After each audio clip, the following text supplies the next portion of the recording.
Hello and welcome to Election 21 Question Time.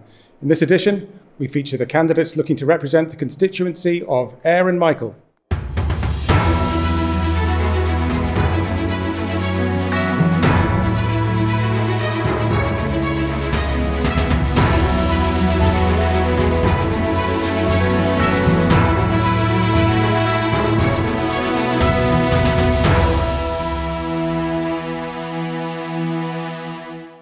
Joining me on the panel are, in alphabetical order, Tim Baker, ALFRED CANNAN, Tim Johnston, Duncan Livingstone, and Paul Weatherall.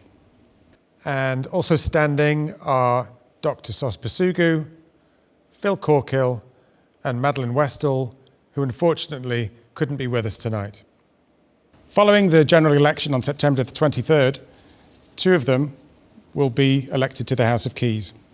Before we start the questions, each candidate is given the opportunity to introduce themselves. And first up, we have Tim Baker. Tim. Thank you. Good evening, ladies and gentlemen. I'm Tim Baker, and I've served as MHK for Ayre Michael since 2016. I'm standing for re-election as there is so much more to be done to get the Isle of Man to where it can and should be. I can make a significant contribution to achieving this. 5 years ago, I brought substantial leadership and management experience from over 25 years in business and a fresh perspective. Now I am proven and experienced in the political arena with a 5-year track record to judge me against. I've applied myself fully and taken on the most testing and challenging roles in government. I have done what is needed to be done, stepping up to the plate when others may have shied away. Throughout, I have worked hard and collaboratively, serving my constituents and the people of the island with honesty and integrity. I believe I have made a positive impact. Our island needs proven, capable and experienced leadership as we recover from the pandemic and find the right path for everyone's futures. The world around us has changed. We must adapt, and it will not be easy. Our community requires positive, constructive and committed leaders who can be trusted. Trusted to make the right decisions around our economy, our environment and our society. People who recognise what needs doing, will address the challenges, take on the difficult things and get results. If re-elected, I will continue to serve the island to the absolute best of my ability. I will make things happen on both local and national issues. I'll continue to put the Isle of Man first. Thank you. Thanks, Tim. ALFRED CANNAN. Good evening. It's been my privilege to have served the island as your Treasury Minister over the last 5 years. Over the last 5 years, I've sought to restore confidence into public finances and also ease some of the cost of living burden that was very apparent in 2016. I've overseen budgets that have raised the personal allowances, focused more support into child benefit, helped people back into employment, and provided targeted benefit increases in critical areas focused around care. We've also sought to bring targeted investment to help grow a better, more diversified economy, and have not been afraid to make the big decisions around purchasing the Isle of Man steam packet, introducing pension freedoms to give you more control over your money as you reach into the later years of your life. And we've also brought about a targeted programme of capital investment, some £450 million set out over a 5-year plan to deliver not only better infrastructure for the island, but also jobs and economic opportunities for people as well. There are many significant issues now facing the island as we move forward. Not only have we dealt with the COVID crisis, investing over £130 million of direct financial support in a targeted programme designed to support jobs and families across this island, but now we must face up to post-COVID recovery. We must also look very carefully at healthcare transition, climate change, education, and of course the economy and jobs and the diversification need as we move into the future. I very much hope to convince you over the next few weeks that I have both the experience and acumen and knowledge to help deliver the programme for government that will be needed to tackle these challenges. Thank you. Thank you. Tim Johnston. Good evening, everybody. Since early June, I have visited the majority of homes within Ayre Michael, not simply to put a leaflet through the letterbox, but to listen to you, the constituent, to really understand the local and wider issues that are of concern. I have really appreciated the welcome and feedback I have received, and I will continue to speak to as many people as I can. I repeat my clear commitment that if I am elected on September 23rd, I will not take on a ministerial position in the new administration. If asked, I may well become a departmental member to understand better the workings of government. But ultimately, my main priority is to serve you, the people of Ayre Michael, and in doing so, to build trust and to ensure you have an approachable, accountable member of the House of Keys working on your behalf. I propose to hold regular surgeries throughout the constituency, including meetings in the summer recess, to get your feedback and hear your concerns. Being independent, I cannot and will not make policy promises to you that are unrealistic or unachievable, but I can promise to provide a voice for Keys. Rural constituencies like Ayre Michael are increasingly ignored by our Douglas-centric politics, and problems often unique to rural communities are being overlooked. Connectivity or lack of it is a real issue, whether it's mobile broadband quality, public transport, or the condition of the roads. Time and time again, this has come up on the doorstep. I will look to work in any way I can to provide the best outcomes for constituents' concerns on these and wider issues, including housing, health, education, climate change, and the economy. Only by having an MHK who works with the community and local authorities and who is willing to question and lobby on your behalf can many of these issues be faced. Thank you. Thank you very much. Duncan Livingstone. Good evening. For those people who don't know me, my name is Duncan Livingstone, born and raised in Kirk Michael. I worked as a police officer for 30 years, 6 of which was covering Ramsey in the North, and 20 years as a traffic officer. For the last 10 years, I've worked as a self-employed driving instructor. I got involved with politics locally in Kirk Michael because of the road scheme that was planned for there. And after that, I became a commissioner in Kirk Michael. From that, I felt that I could offer more to the island and to the north and west community, including Ayre Michael, obviously. My main focus, if I was fortunate enough to be elected, is I want to see improvements to the repairs to roads. The roads need to be fit for purpose. I would like to see clarity on what is going to happen with the North and West Plan, and also affordable housing and limiting the greenfield developments which seem to be blighting the island. I think there's a need for government reform, improved transparency. There seems to be a disconnect between the voters and government. And I would support a reduction in members of Tynwald. I think 24 is too many members for Tynwald. I've heard that Turkey's voting for Christmas, but I would be in support of that if required. The economy is obviously going to be important. I'm not an expert on that, but will take advice from people who are and do whatever's necessary. Crime and justice, I would like to see the legalisation of cannabis, and I would like to see the decriminalising of possession of other drugs. I think it should be dealt with as a welfare issue rather than as a criminal issue. Sorry, your 2 minutes are up. Sorry. Sorry, I had 6 seconds left. Good. Sorry. Thank you, I'll stop though. Paul Weatherall. Hi, I'm Paul Weatherall. I'm Liberal running candidate.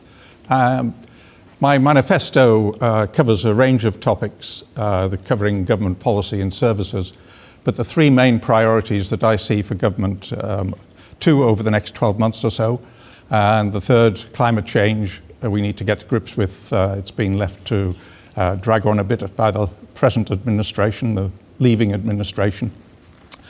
The first 2 priorities, though, are helping people still recovering from the COVID-19 pandemic, especially those self-employed in affected sectors of the economy. We'll need to keep supporting some of them over the next 6 to 12 months until we know how things are going to go next summer. Hopefully the TT coming up in end of May, beginning of June next year will be a success, and the summer season after it. But until we get to that stage, there is a need to keep vigilant and keep supporting people still trying to recover. Hospital waiting lists we need to bring down, both for diagnosis and obviously treatment. And climate change, we need to consider a new interconnector with the UK, and we need to consider installing wind turbines and solar farms on the island. If elected, I will be looking to have a more open, fair and transparent government over the next 5 years. I'd like to see our use of the food bank come down substantially and fewer people technically homeless. I hope that you will support me. Thank you. Thank you very much, Paul. First question relates to your particular constituency. In the UK, land assets such as disused airfields are often the site for the development of new technology parks, business parks, new housing. What future would you like to see for Derby Airfield? Duncan Livingstone. It's anything which is environmentally friendly has got to be good. However, I don't know what the exact situation is with contracts which are held with the people who are in situ at Derby at the moment. So I can't really respond without knowing what the contracts are which already exist. Obviously, in the future, it would be nice to develop it so that it was environmentally friendly. I think innovative things involving trying to encourage the likes of Elon Musk, trying to get Tesla, somebody like that over here, would be fabulous for the island. It would bring jobs in, but whether that's a pipe dream, obviously, I don't know. So something like a centre for the manufacture of environmentally friendly products? Yes, Okay. absolutely. Thank you. ALFRED, CANNAN? Well, over the last few years, Derby Business Park has started to develop. There has been investment that has gone into the Derby Business Park. The DOI have invested in new infrastructure in that area, and we've continued to look to seek and welcome businesses. And I see a bright future, not only just for the business park, but also for the land around the business park as well. There's real opportunities in that particular space and in that area, not only just to build out the business opportunities within Derby, and that means enhancing the infrastructure there, but also we can do more in terms of welcoming housing and a better village infrastructure there. So it does have the infrastructure. It is a case really of continuing to ensure that the business park itself has the buildings and infrastructure that is needed to get new businesses there. And I think the evidence over the last 5 years is that we have done that to a degree. There is room for much more focused plan with Derby. I would actually like to see the management of the Derby area business park particularly, if possible, outsourced to a private enterprise to look after, and they would have to work in conjunction with government. But there has been opportunity, there has been progress, and I think I would be looking to continue with that sort of progress, but in particular the infrastructure, and there is an absolute critical need for the water supply in Derby to be strengthened. I've been working on that as part of the sort of program over the last year or so, and one needs to see that happen really alongside the growth of the park itself. Okay, thanks very much. Tim Baker, you want to jump in? Yeah, if I could just add to that. I mean, what Alf's articulated is absolutely correct, and Derby is in a unique position on the Isle of Man. It's the natural home for certain types of larger scale businesses that particularly need more space, and Derby is a great opportunity. There's a lot of available space there. There's infrastructure investment going in, there's community investment going in, and there's been some recent developments speculatively by the Department of Infrastructure to create new units. Now, the answer to where Derby's economic future comes is really linked to the economic strategy of the island as a whole. And it's clear to me that the sectors that have made us successful to date, in particular the finance sector and the e-gaming sector, whilst they've still got a good future, they are not going to give us the growth and the future aspirations that we need as an island. So I very much support the work that's going on at the moment to review the island's economic strategy. KPMG are engaged in that, and I think Derby's got a key part to play in whatever sectors emerge from that process as being the right ones for the island to focus on. Thank you. Paul Weatherall, what's your view on that? Both Derby and Andreas airfields are obvious places for industrial and business development, and also both obvious places for installation of solar power renewable technology. I would support both of those. I think there needs to be environmental impact assessments to make sure that whatever is developed there is not affecting the natural environment in the area that may or may not need protecting. But it's important to bring jobs into the area, and there's also a need for additional housing that would support any business development. Thank you. Tim Johnston? Yeah, well, obviously housing, as you mentioned, I think Derby is one of these places where there's been every election it's talked about, and I think people get very frustrated in Derby because actually not a great deal seems to happen, and I think there are some serious things that do need looking at. It's been alluded to already, water is a big issue. Before any further development can take place in Derby, there needs to be real investment in infrastructure. Now it's talked about, but nothing happens. You talk to people in, say, on the threshold in Derby who've been waiting for 2-3 years for upgrades in the properties. They've still got asbestos roofed garages attached to the homes. They're waiting. They feel very forgotten about and isolated. So I think we need to get things in the right order. Yes, we need to encourage investment in local industry at the airfield, but we also need to start treating Derby and the people in Derby with a bit more respect and as part of that whole package. And certainly in the farming industry, we're hoping very much to see in the future relocation of milling facilities to Derby, and then we're hoping that will then maybe develop a wider food hub for the island. So there are opportunities there, but we've got to get some of these basics right first. Okay, thank you. Just a couple of you touched on housing. At the moment, as you know, there's no restrictions for new residents or investors in purchasing property in the Isle of Man. Does this situation need to change given the struggles that many in the population are experiencing in getting on that housing ladder? Tim Baker? Yeah, I mean, we've got a big challenge around housing on the Isle of Man, and it's been magnified by the recent pandemic. The multiples between our wage levels, which are essentially equivalent to the northwest of England, and our house price levels, which are more akin to the southeast of England, are completely out of balance, and it's creating real challenges for particularly for young families to get on the housing ladder.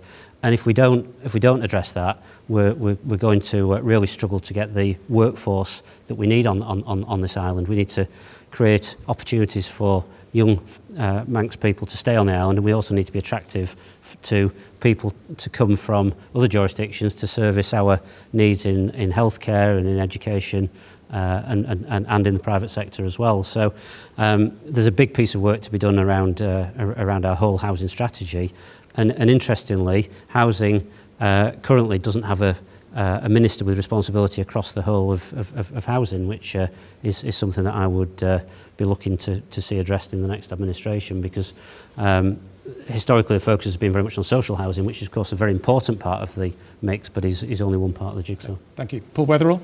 The outgoing administration keeps talking about having a housing strategy. We need to get to grips with that and get a housing strategy. Issues like who could or shouldn't be allowed to buy houses on the island could be addressed through that.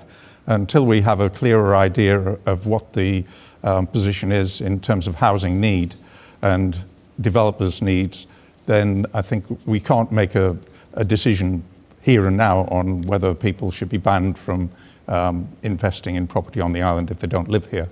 But I think it's one of the areas that obviously needs looking at.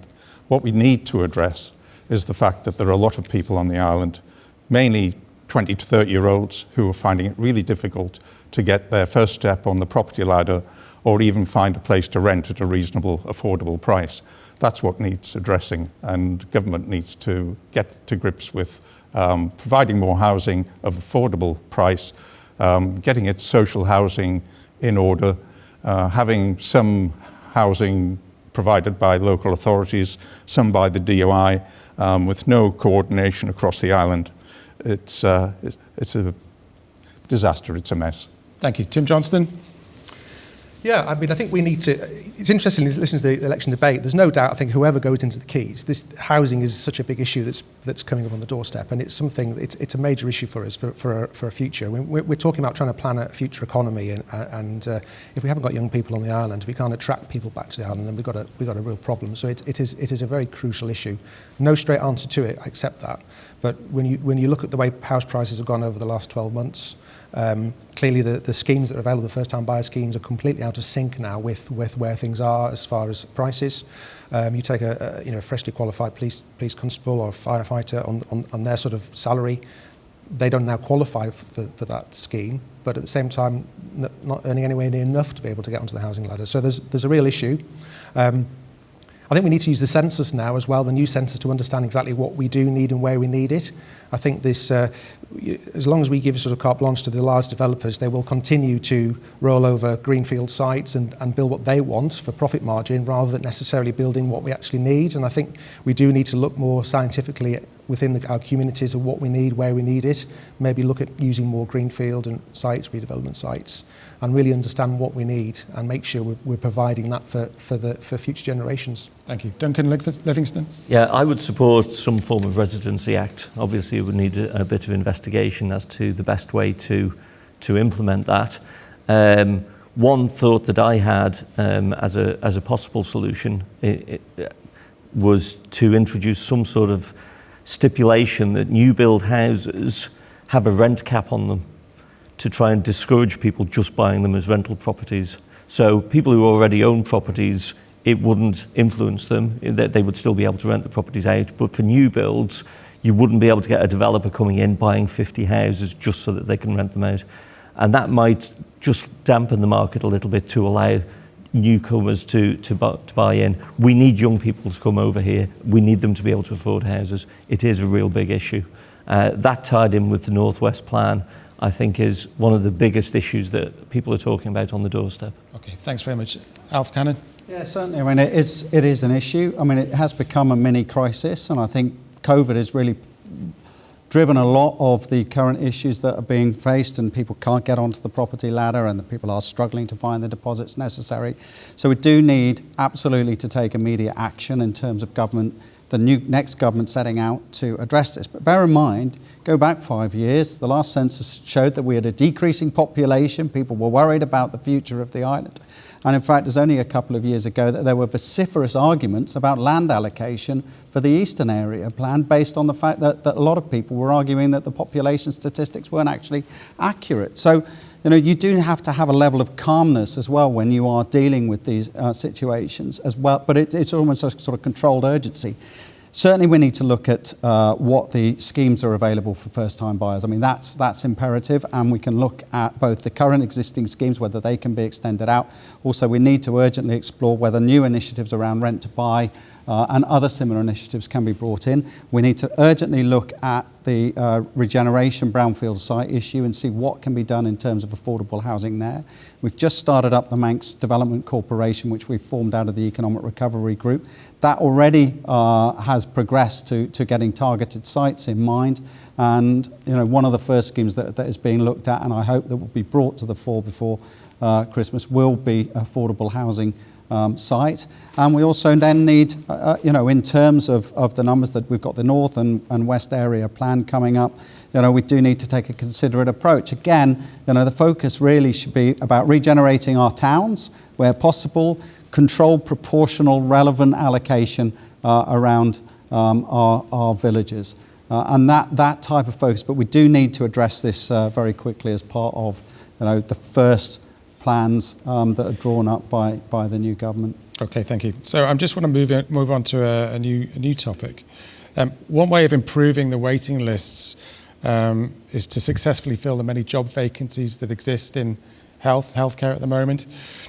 What do you think government can do further to attract those professionals to the island? Tim Johnston. Well, one of the issues we've just been talking about actually is homes and affordability and the cost of living on the island. That's a big challenge, I think, for any professionals, not just in the health profession. I think education as well, we're seeing that and across the board. So I think we need to understand that is one of the issues. Certainly listening to Manx Carelix and some of the issues they're talking about, I think for healthcare professionals, it's also making sure that they see a career path on the island as well. At the moment, I think we tend to be more stopgap filling issues rather than actually looking long term. So I certainly hope from the changes that Manx Care are going to bring that we're going to have a better vision, a better strategy for healthcare, and actually then start really thinking about, well, who do we need to fill these posts and where we're going to get them. And that's a big challenge in itself. And I know recently they've announced funding for more mental health professionals. So the funding's there, that's great, but actually then trying to find them in other jurisdictions is a real challenge. So yeah, I think that's certainly one of the areas I'm concerned about is cost of living and making sure they've got career progression. Okay, thank you. Sorry. This isn't just an Isle of Man issue. Across the UK, United Kingdom, there are thousands of vacancies for healthcare professionals that are not being filled. Putting together Manx Care has been an initiative that we've brought forward as part of the new government to try and address some of the long-standing issues that have been prevalent on the island, to bring and to aim for class-leading healthcare. And of course, as Tim has just rightly pointed out, we've put millions of pounds into health during the course of this administration. We've put millions of pounds around the healthcare transformation, and part of the attraction to the island will be working for a class-leading healthcare system. Now, we have been recruiting more specialists over the last 6 months or so to the island. That is part of the plan. There's a lot more analysis to do, but we've got to help support and nurture Manx Care as it finds its feet on a very, very difficult playing field post-COVID. Long waiting lists. We put another £1.5 million in to deal with some of those, the length of some of those waiting lists, to bring more appointments forward, to bring operations forward. That also will form part of an island plan that I hope the next administration will be putting together in terms of not only continuing to support the healthcare transition, but also we will have to bring forward targeted plans to reduce the waiting lists, get people seen, and to give the platform for Manx Care to sort of grow and develop into the future as we bring on board more specialisms and more treatments for residents on the island. But part of that, of course, in bringing people across, that culture, that knowledge that they're going to be working for a class-leading healthcare system needs to also be there. Because no matter what you say, when people come across, if they're not enjoying the working environment, it doesn't matter how well you're paying them or what the environment around them is like. If they're not enjoying their work, then they're not going to stay. So that's absolutely vital. We continue to work to improve our health service as a service, and particularly around the hospital delivery. Okay, thanks. Paul Weatherall? Yeah, there's no doubt that throughout the UK, British Isles are facing a healthcare professional shortage. And there are two basic ways in which we can help things on the island. One is perhaps through technology, and we can have more consultations remotely, so you don't have to bring healthcare professionals actually here. People can get their consultations by Zoom or whatever. Not everyone's happy with that, obviously, and not everyone can have the technology or the confidence to do it. But if we really want to bring health professionals to the island, we've got to pay them more and provide relocation packages. There's no doubt that health and social care on the island needs more money. Do we not pay them more already, though? Sorry? Do we not pay them more than their UK equivalents already? We do already, but if we want to attract more people here to fill vacancies, the only way of doing that is through payment. That's the law of economics. So the health, as I was saying, the health and social care bill is bound to increase. It's how we pay for it. That's a crucial decision that the next administration is going to have to take.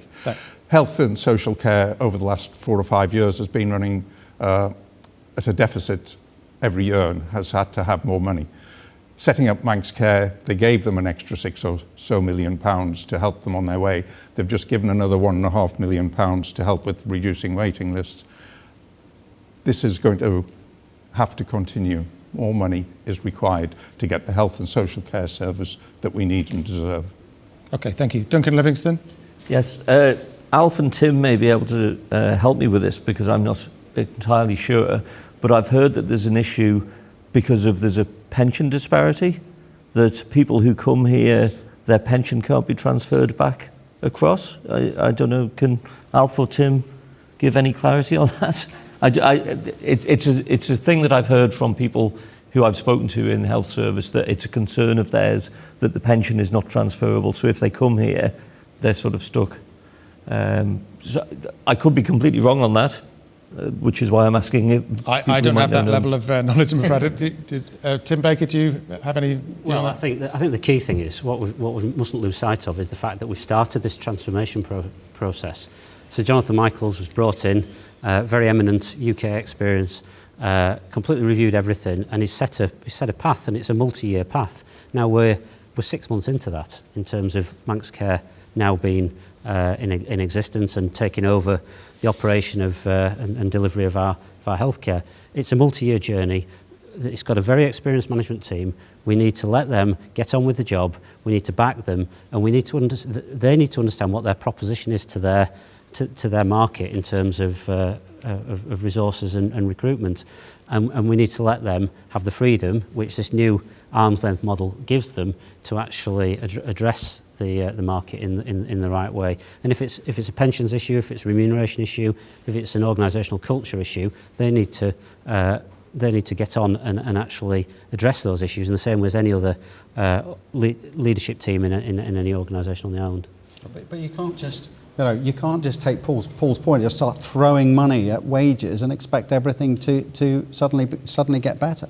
Could you imagine the knock-on effect across government? I mean, that type of we just throw money at people's wages and expect them to come and deliver it would have significant ramifications across public sector budgets.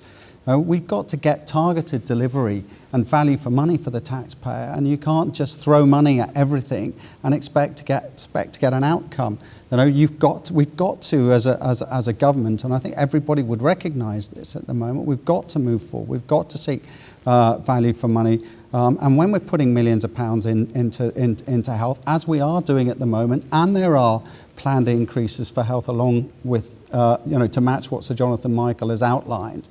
But we've also got to get a return from that in terms of delivery, and we're going to get standards. We need standards, and we need transparency, and we need these to be scrutinised carefully by the Tynwald and the public on an annual basis. So there are definitely areas for improvement. There is a clear need for investment in health, but you can't just adopt the attitude that we're just going to throw money at the situation and throw money at wages and expect people to come, because we've also got to get outcomes and proper targets in place so that the taxpayer can see that we're getting value for money from our health service. And many people that we are meeting on the doorsteps at the moment are in long-term pain, are significantly disillusioned by the waiting lists that they're facing, and don't believe that they're getting the value for money. And so COVID does carry a lot of responsibility around that. But yes, we've got a lot to do, but the investment's got to be targeted, it's got to be appropriate, and it has got to deliver the proper outcomes for people. And that's what the plan we're following alongside Sir Jonathan Michael. It's difficult at the moment because of COVID, but we've got to stick with it, and we'll continue to invest appropriately into health to get the outcomes that we need. Okay, thank you. No Do you want to respond, talking Paul? about throwing money or not getting value for money. We're talking about, Tim was talking about having Manx Care given the freedom to get on and produce the targets that they need, but they also need resources. There's no getting away from that either. Okay, thank you. I believe we have a couple of questions from the audience. Many of our customer-facing businesses are facing huge economic challenges following government lockdowns. The recent PwC report found that many of these businesses are now carrying unprecedented levels of debt.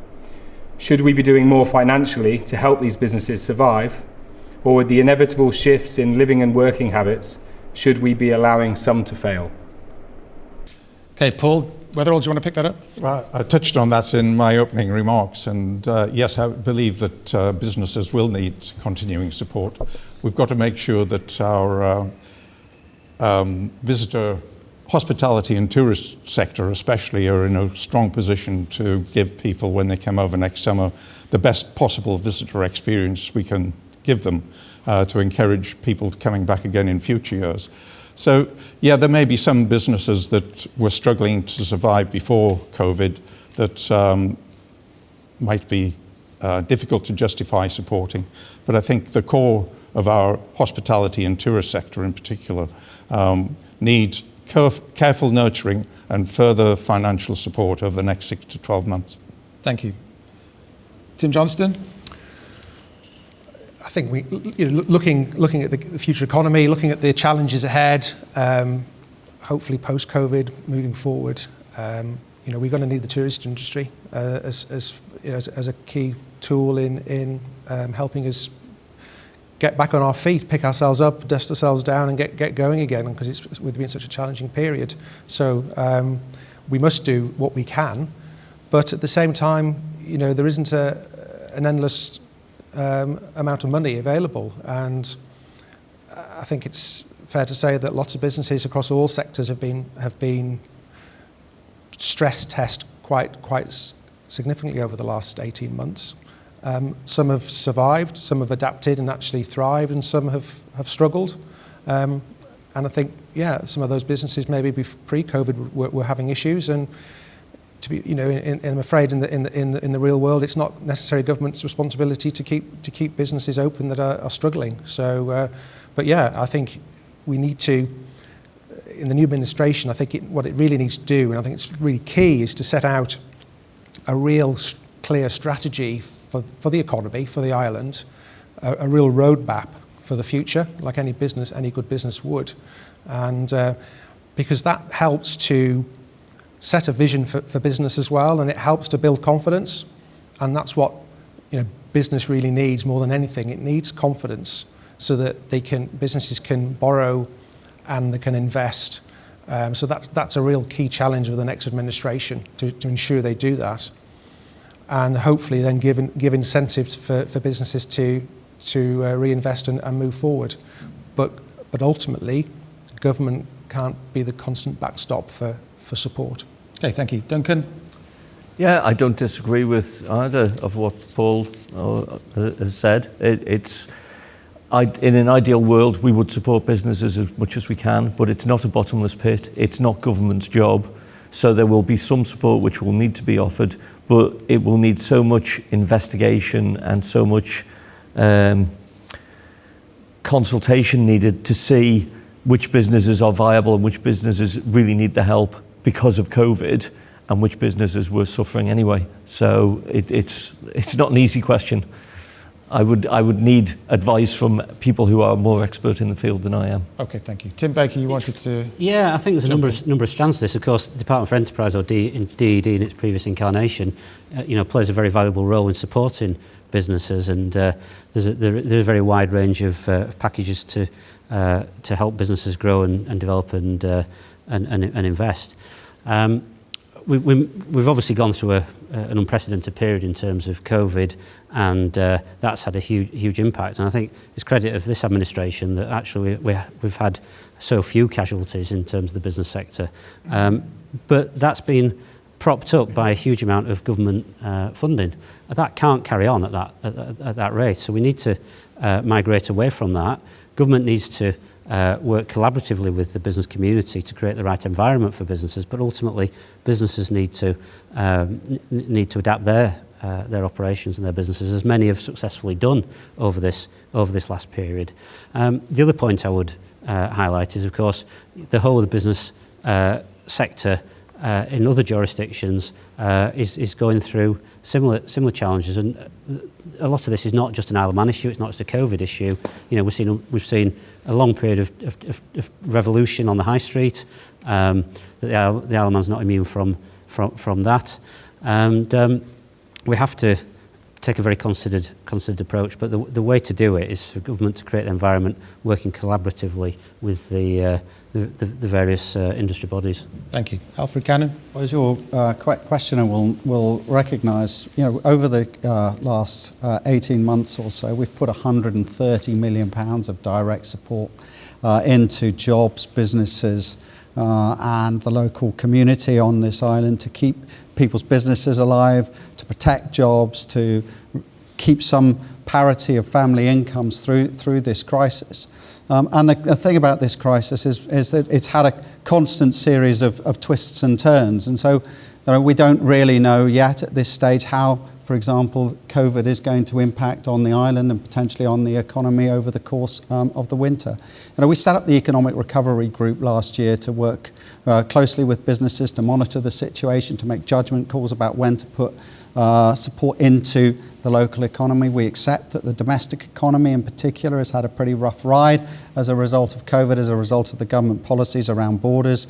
But some of that is slowly starting to recover, and we have continued to put support in. In fact, during July and August, alongside with the Council of Ministers, we've approved a series of support packages again for tourist accommodation and for some of our retail and domestic-facing businesses. I think the important thing is that we continue to monitor that. I very much hope that the Economic Recovery Group will continue in its existence in some form, certainly over the next 9 months or so, through till the spring of next year. So that we can actually get a better understanding of what's happening in our economy.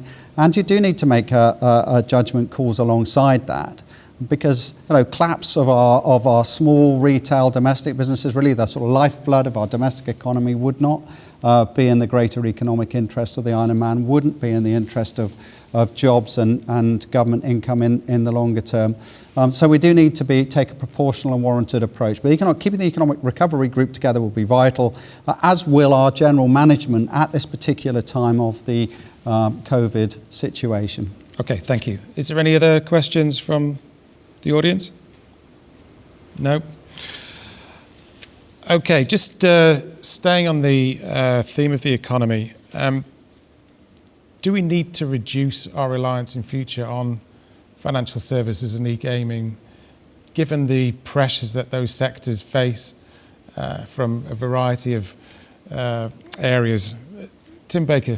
Yeah, I mean, clearly those have been the big bedrocks of our economy for a number of years, and any organisation with dependence on a small number of key sectors is clearly exposed. But actually, we've got quite a diversified economy compared to many of our competitors. But as I touched on earlier, I think the international climate is clearly changing. Joe Biden's influence in terms of his public statements around global tax rates, for instance, added to the previous issues around transparency and base erosion, profit shifting, coming out of the international environment, has really brought some challenges. Now, the island has got a tradition and a track record of adapting, and I'm sure our finance sector and our e-gaming sector will adapt, but we can't rely on them to deliver the future prospects that we want. So we have to develop other sectors of the economy, and the work's already been started in terms of the KPMG review, and that is clearly a key piece going forward. Do you have a gut feeling in terms of which new sectors we should try and attract? Well, I mean, that's the piece of work that KPMG are looking at. It's got to be sectors where the Isle of Man has got an advantage and can play to our strengths. And there are a number of sectors that it could be. People talk about becoming a leader in terms of some of the climate adaptation, thought leadership. There's obviously opportunities around the visitor economy, because we've got a great proposition which I think will come back into favour, certainly from the UK, looking for holiday destinations that are different but are accessible and safe. And I think there's a number of technology-based opportunities as well, but that needs a very considered evaluation and needs to play out over the coming months. Thank you. Duncan Livingston, do you have a view on what sectors we should be trying to attract? Not what sectors, but any sectors that we can, which would help the island economy to grow, have got to be beneficial, especially if it's bringing new people in, new residents, especially young people, because the island needs an injection of young people. Anything we could do as well to encourage our graduates who've left the island to come back has got to be a good thing as well.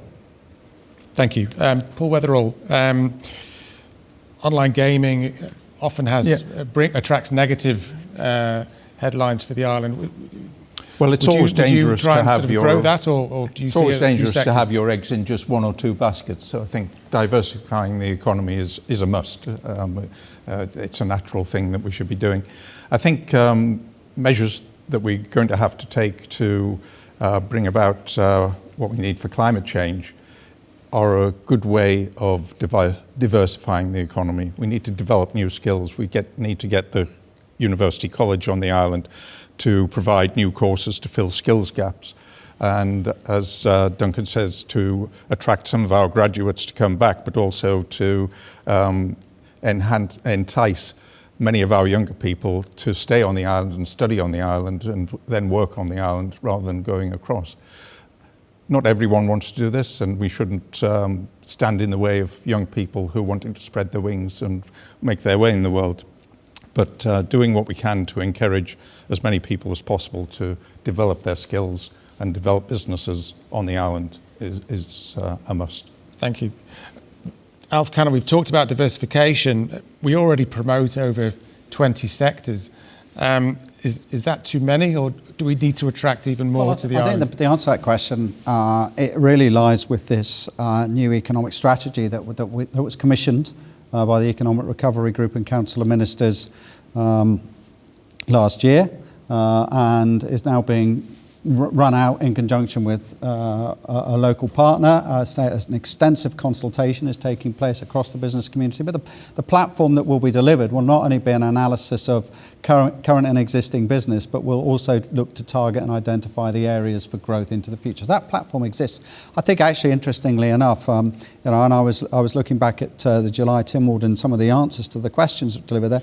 Since 2016, there are an estimated 1,250 more economically active people on the island, and there are some 600 and so more businesses now registered for ITIP. So I think people would be actually quite surprised at the diversification that already exists on the island. The key factor is continuing to invest into the right areas. In fact, over the last 5 years, we have supported a diverse range of business, everything from media to aircraft engineering, to both establish themselves and to sort of diversify their own businesses. So you can actually see diversification from within the existing sort of business frameworks, and it's something that's obviously critically vital to the island as we move forward. But alongside that, it's okay attracting the business, but also then come on the other critical issues around infrastructure, around health delivery, around education. So this is not just single issue politics. What we're dealing with at the moment moving forward in sort of the period 2021 to 2026 is multi-dimensional.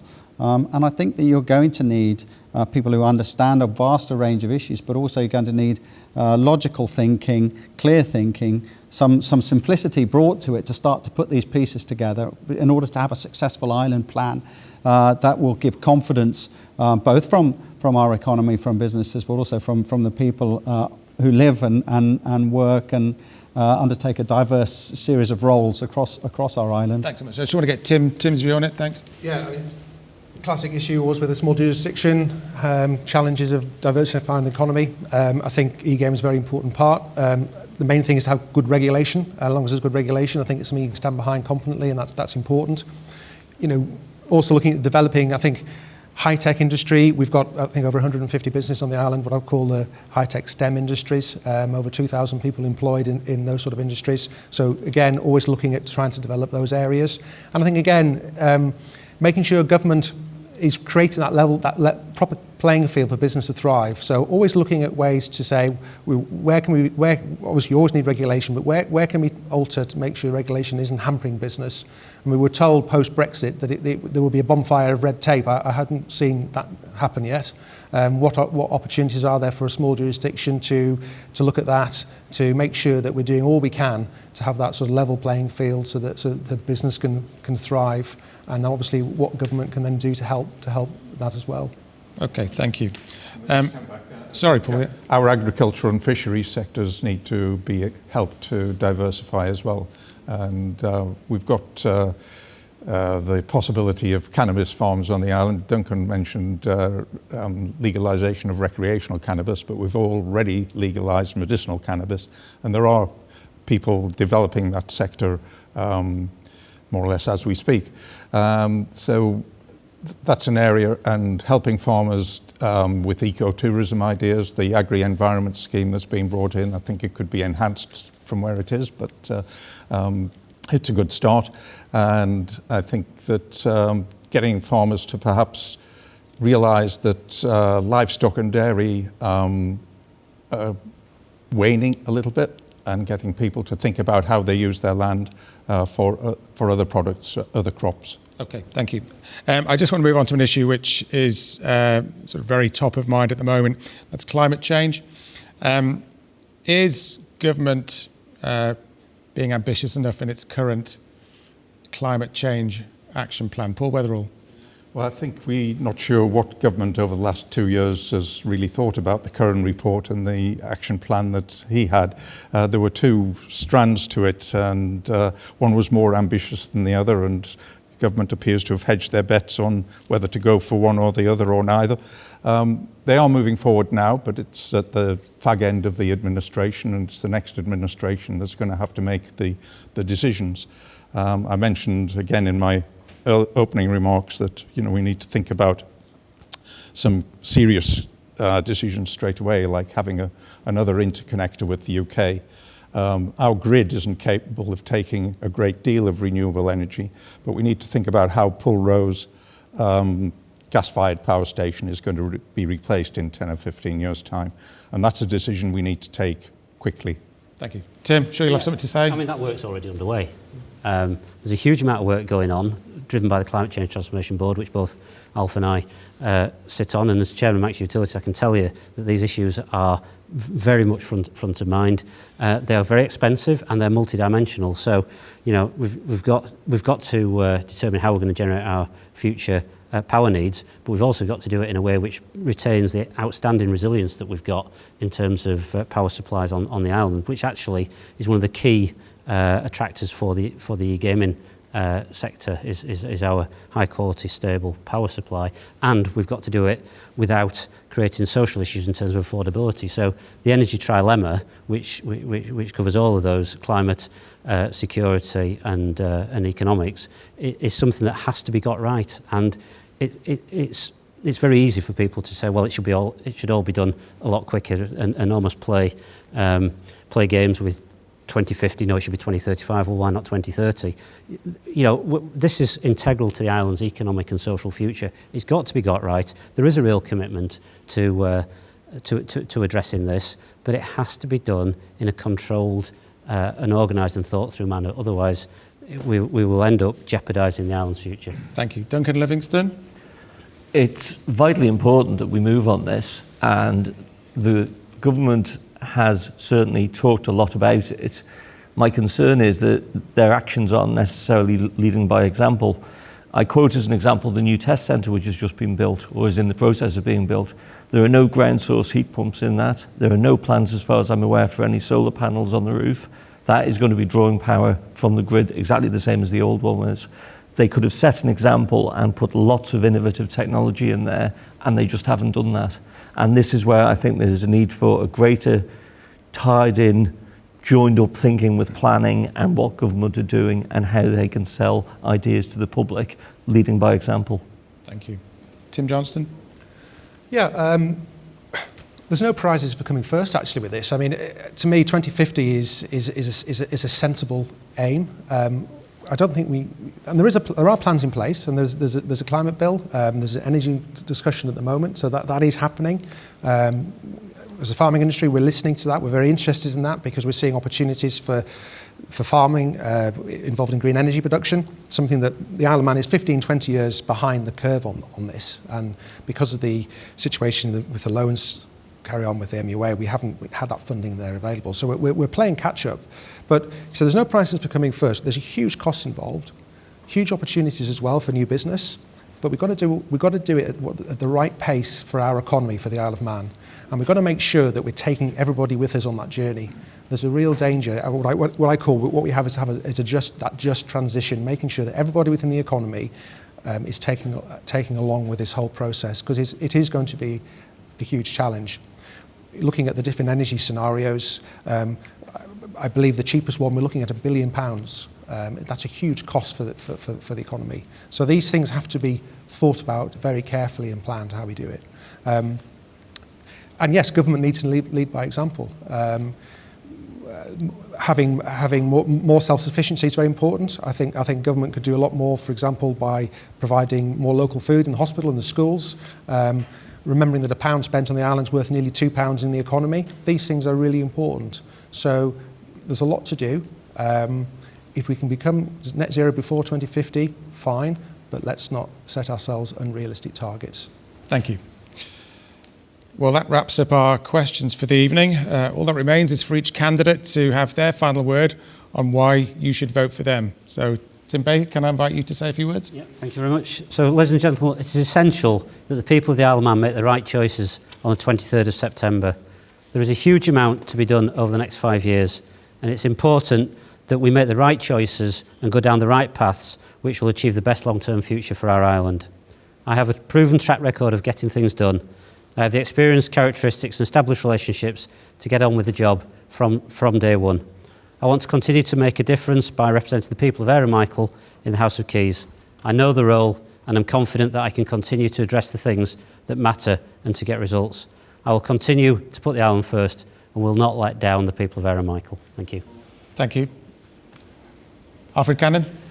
The island is facing a series of complex challenges over the next 5 years, from climate change to healthcare transition to improving our education system to managing the COVID situation and a post-COVID recovery.